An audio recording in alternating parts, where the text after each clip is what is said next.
so excited to announce the launch of Einstein Copilot, your new conversational AI assistant for CRM.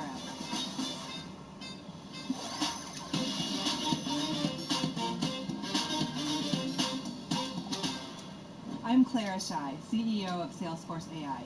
In the next few minutes, I'll share how our new prompt builder and Einstein Copilot will help your employees be more productive and wow your customers. Last year, we delivered generative AI to every Salesforce application, from summarizing sales accounts and opportunities to generating service replies and creating product descriptions and marketing segments. But we're not done. We're building an entirely new way for you to connect with your customers using Einstein Copilot. This is a vision for the future of CRM, which we previewed for you at Dreamforce. And today, we're thrilled to announce that Einstein Copilot is now in public beta and available for all of you to experience the power of generative AI conversationally in the flow of your work. Einstein Copilot is our new conversational AI assistant that we are building into every Salesforce application. It completely changes the way customers use and experience Salesforce. Now every Salesforce user will be augmented with the power of AI right where they work, making them much more productive than ever. But Einstein Copilot isn't like other generative AI solutions out there today. First, it's one Copilot across all of your Salesforce applications and data, focused on CRM. Second, it's conversational. You can talk to it like you would a coworker. And third, and most importantly, Einstein Copilot is automatically grounded in all of your existing customer data and flows in Salesforce. That's because Einstein Copilot is built on the Einstein 1 platform, which is the fastest way for organizations to transform with AI and data. Einstein 1 is unified by metadata that safely connects and unlocks your data from across your enterprise.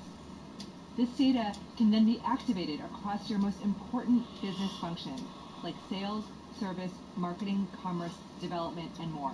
And as always, we've built all of our AI on a foundation of trust, our company's #1 value. You see, 25 years ago, when we helped you move into the cloud, we decided that your data is not our product. And we've carried that value through to everything that we do in AI.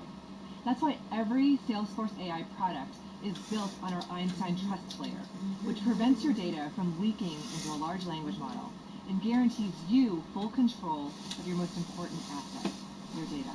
Your employees can now get work done faster with a single Copilot experience across sales, service, marketing, and commerce, and out-of-the-box actions that allow you to update, query, and summarize simply by asking. But that's not all.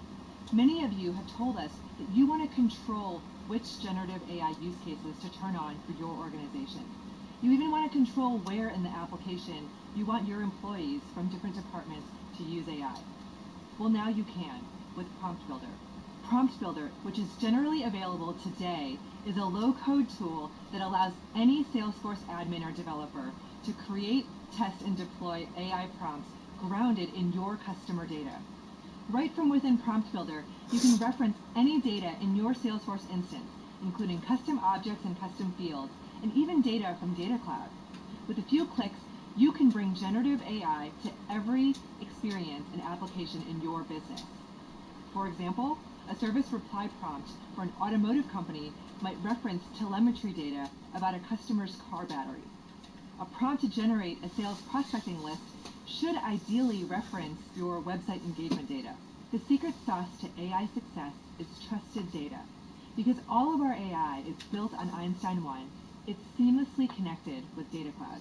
So you can leverage all of your organization's data, including engagement data, mobile app data, telemetry data, you name it, to ground your AI for the most meaningful and accurate, trusted responses. Customers are already seeing amazing success with Copilot and Prompt Builder. With Einstein Copilot, Turtle Bay Resort service employees will be able to quickly respond to customer requests and suggest resort activities. It'll make their service department more efficient by freeing their time from mundane tasks so they can focus on the guest experience. Prompt Builder has allowed Baca systems to safely build generative AI experiences that save their salespeople precious time while keeping all of their customer data secure. Get started with our turnkey prompts, like service replies and sales prospecting emails. Once you get a feel for how these work, turn on Prompt Builder to really make these prompts your own and reflect your company voice and policies. And then, when you're ready, turn on Einstein Copilot for our most powerful, open-ended conversational experience. Click the link on your screen to get started today.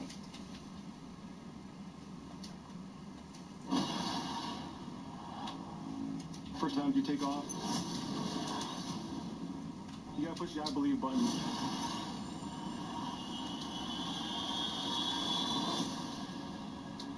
I fell in love with aviation at 4 years old. My dad took me to an air show, and I got to watch the Blanders fly for the very first time. This year, we're bringing 5 new people into this team. Something I never thought was actually gonna happen. It's 1 in a million.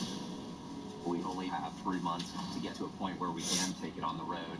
It can be frustrating at times. The challenge is to get the newbies up to speed, and that can be scary. When you're flying 12 inches apart, everybody's lives are in each other's hands. It's an eye-opener for how inherently dangerous this job is. Ready to roll hat.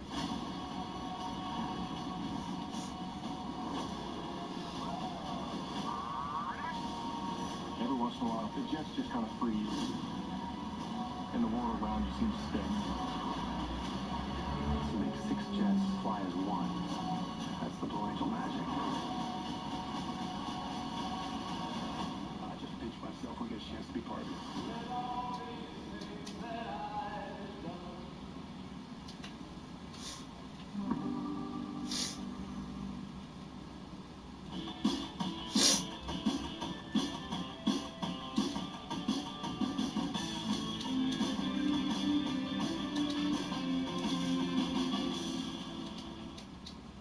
Welcome to beautiful Shadyside, Ohio, a sleepy little town that also happens to be the killer capital of the whole damn US of A, where every day could be your last. At first pass, it might seem like a painfully quiet place to live, but just wait until you meet the locals, like Tommy, our resident axe enthusiast who runs the town summer camp, or up-and-coming musical artist Ruby Lane. She's got vocals that are to die for. But where did we find such a charming cast of characters, you might ask? Well, some folks say that it could be the work of a witch who made a deal with the devil himself. But I guess there's only one way to find out.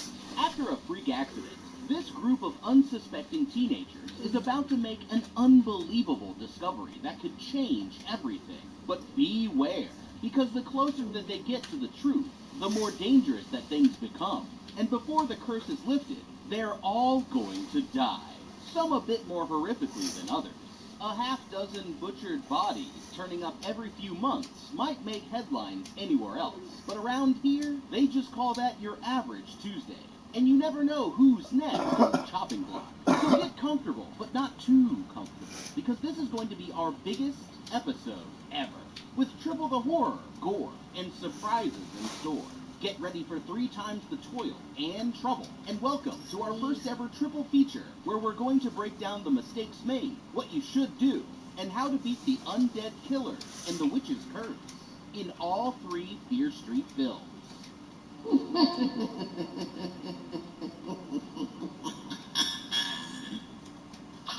It's closing time at the Shadyside Mall, and after a long shift of dealing with annoying customers, this girl Heather is looking forward to heading home for the night. As she's going about her usual routine of restocking the shelves, she notices one of the books fall to the floor at the end of a dark aisle, and goes to put it back. What she doesn't realize is that she's about to end up in her very own horror story, with a plot twist that she'll never see coming. Just then, a shadowy figure rushes through the store behind her and knocks another book down from the shelf. But when she turns around, it seems like no one's there.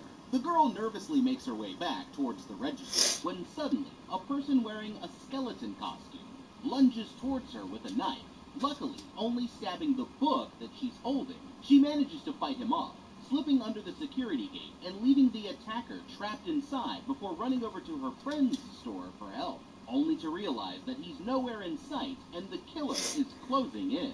Well, the pen may be mightier than the sword, but her stomach sure isn't, because the moment that she lets her guard down, the masked attacker grabs her from behind and slices her open. Wounded but still alive, she fights him off and ducks back into the aisles, using a strategically placed inflatable doll as a distraction. before walloping him over the head with a lava lamp and running for her life. Out in the food court, Heather realizes that several more employees are already dead, and she's about to become the next victim. Like a cheetah chasing down an injured gazelle, the killer closes the distance and stabs her straight in the back, taking her to the ground as he delivers the fatal blow. With her dying breath, she knocks his mask off and realizes that the attacker is actually her coworker, Ryan, only for him to immediately be shot by Sheriff Nick Good, who seems to have arrived just moments too late. That makes one victim down, with 6 more to go, but there's more to this story than meets the eye. Okay, getting chased down by a knife-wielding maniac is absolutely horrifying. But with that being said, out of all of the areas where you might have to do battle with a serial killer, a shopping mall would probably be my top pick. Although it's going to be hard to think clearly under so much pressure, the most important thing to remember here is the objectives for survival are simple. And they are: avoid being stabbed long enough to either incapacitate the killer, lose him, or give help time to arrive. If you stay focused and make smart, tactical decisions, then you just might make it out of this alive. The only problem is that Heather kept missing her other best opportunities. For starters, when Skull Mask came after her in the bookstore, she managed to get away from him by sliding under the security gate.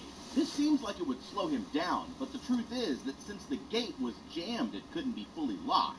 All that he had to do was quickly lift it up to continue his pursuit. On the flip side, instead of immediately running away, what Heather could have done here was just run to the opposite side where he was standing and continue holding the gate down. Due to the way that it's designed, Skullface wouldn't be able to grab Heather, slash her, or even get a good stab in, rendering all of his attack options completely useless. As long as she can continue to keep him in this stalemate, then all that's left to do is wait for help to arrive.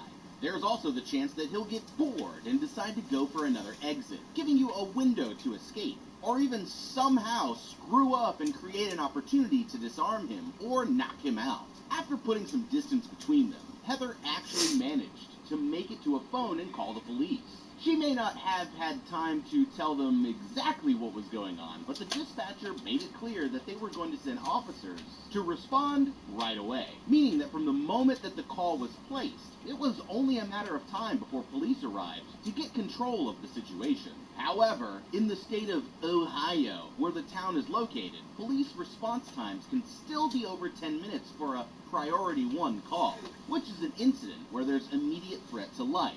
This means that Heather was essentially on her own, leaving her with 2 options: escape or fight back. Now, this is when it's time to use the environment to your advantage.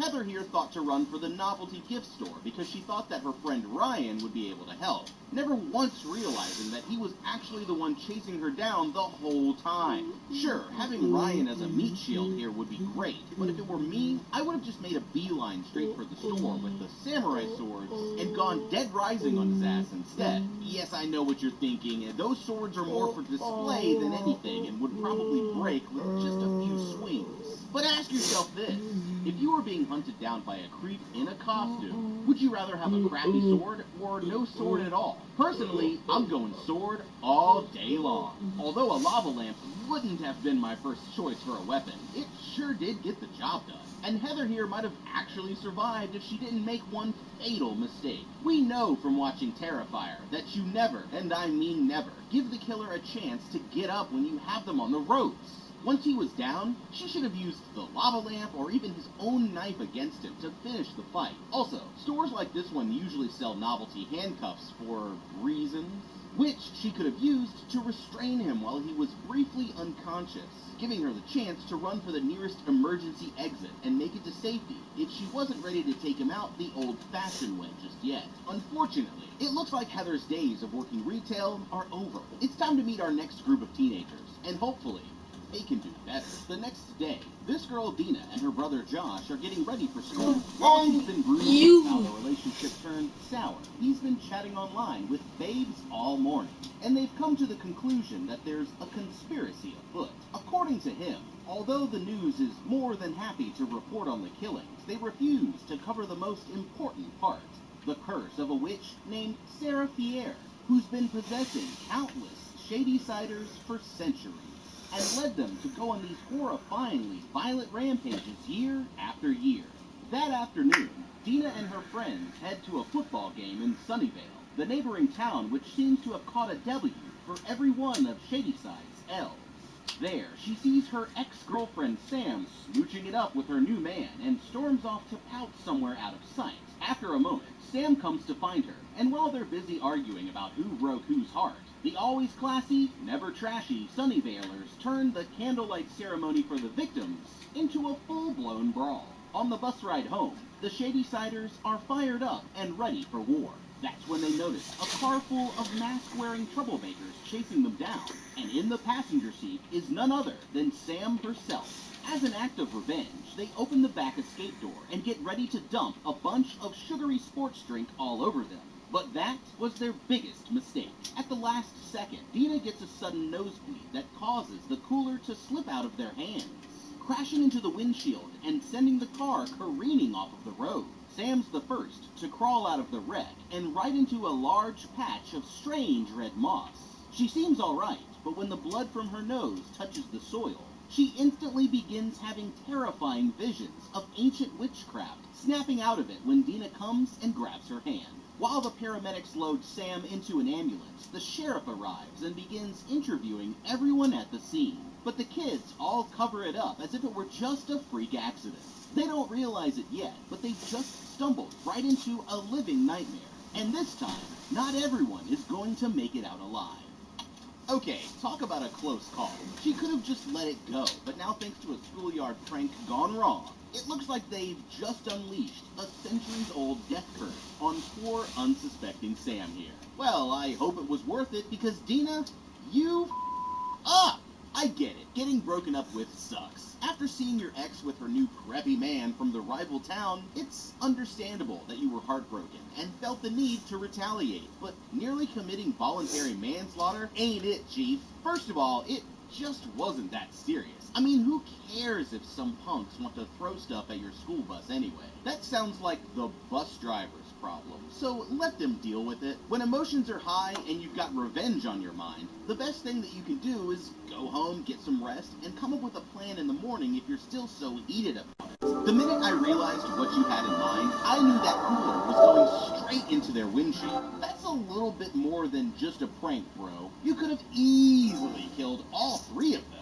And then, not only would you be spending decades in prison, but if and when you finally got out, you'd still have to live the rest of your life regretting what you have done.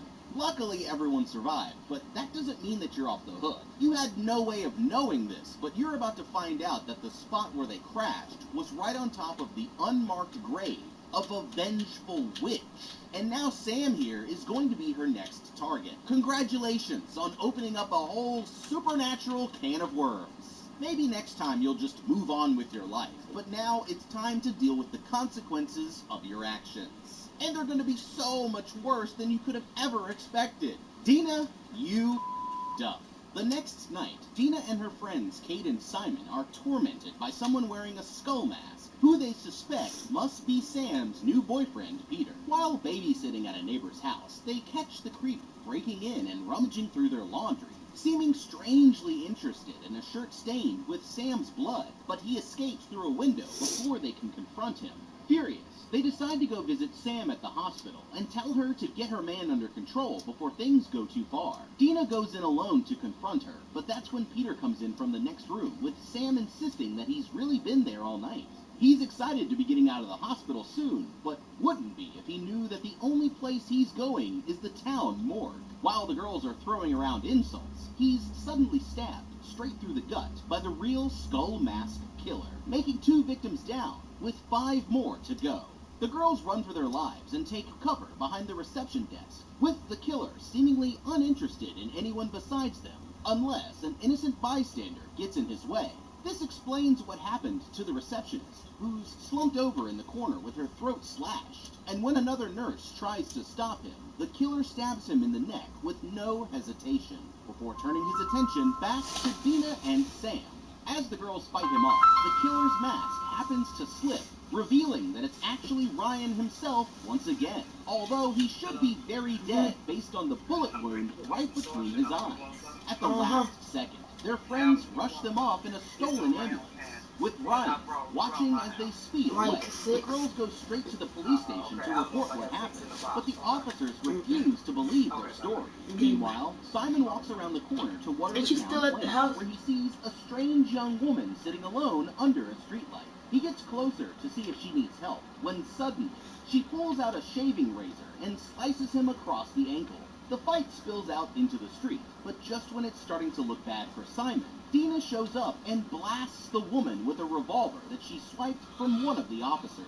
Despite being shot straight through the head, the woman sits up and quickly starts to regenerate, causing the others to drop the weapon and run for their lives. Back at the house, Josh reveals that the woman was actually Ruby Lane, another Shadyside killer who went on her own rampage some 30 years before. Over the years, there have been dozens of ordinary people who committed horrifying murders for seemingly no reason, tracing all the way back to the 1600s when the witch Sarah Fear was hanged for her alleged crimes. Josh believes that the witch has been using her power to possess innocent people and take her revenge.